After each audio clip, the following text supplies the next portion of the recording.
did not applaud.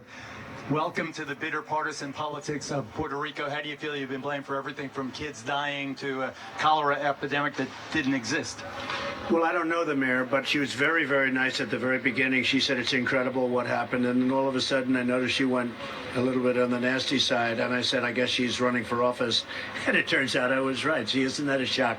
But I will say your current governor, he's been amazing. Your congresswoman has been absolutely amazing. And the people, I met your state senators and lots of other people, and they've been so thankful. And I think virtually every mayor has been so thankful. I've met many of them this morning, the job we've done. And it's the job of the Navy and the Army and the Air Force, the Marines, the whole thing. I mean, it's incredible. Will we see a Trump plan to rebuild this poor island? Well, we're going to help the people. Look, this had a lot of problems and a lot of debt. They had $72 billion in debt before the hurricanes hit. And they had a power plant that didn't work before the hurricane. So we're going to help them. We're going to do something, and we're going to get it back on its feet. To what extent do you commit to help rebuild this battered place? Well, we're going to work something out. We have to look at their whole debt structure. You know, they owe a lot of money to your friends on Wall Street, and we're going to have to wipe that out. That's going to have to be, you can say goodbye to that. I don't know if it's Goldman Sachs, but whoever it is, you can wave goodbye to that. We have to do something about, because the debt was massive on the island. And my Aunt Ellie doesn't care about that. She wants some help, and so she wants to hear from you. We are going to help the people out. We're going to get the electric going again. You know, that was a complete wipeout. That wasn't like a couple of poles came down. That was generating plants. That was a lot of very valuable equipment. But it was equipment in bad shape, but we're going to put it in good shape. The president is understating how bad it was. The power grid is antiquated, it was poorly maintained, it was corruptly managed, and the power agency alone is $6 billion in debt and bankrupt. So Puerto Rico has a long way to go, and the United States must help, and the president indicated that he would. And as I said, the important thing was that the president went and comforted the people along with the First Lady of the United States, who also did an excellent job. Here is Melania Trump.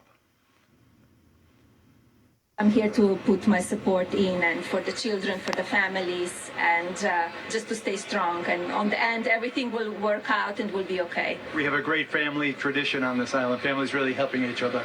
It's very important. Family, it's very important to, for everybody. And I know in Puerto Rico as well. I'm so happy that you're here. Thank you. Thank you. You made a great impression.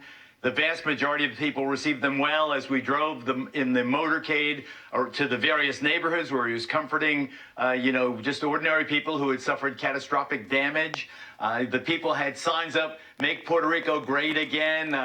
Really was thank you for coming, Mr. Trump. It really was, I would say, in the high 90%, a wonderful, wonderful reception. And any account that you read that diverts from the truth I just gave you is fake news. And I just want to give you two quick examples.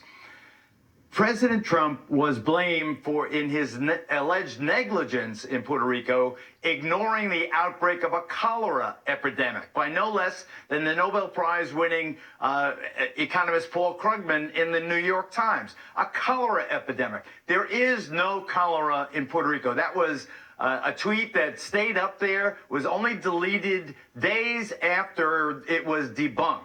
Time magazine wrote, characterizing what the president of the United States said at his big press conference, that the president was saying, "Oh, you had no kind of storm here compared to Katrina. This is nothing." He did not say that. What he said was, Puerto Rico had, the official death count at that time was 16 dead, as compared to Katrina, which was 1,800 dead. That's what the president was saying.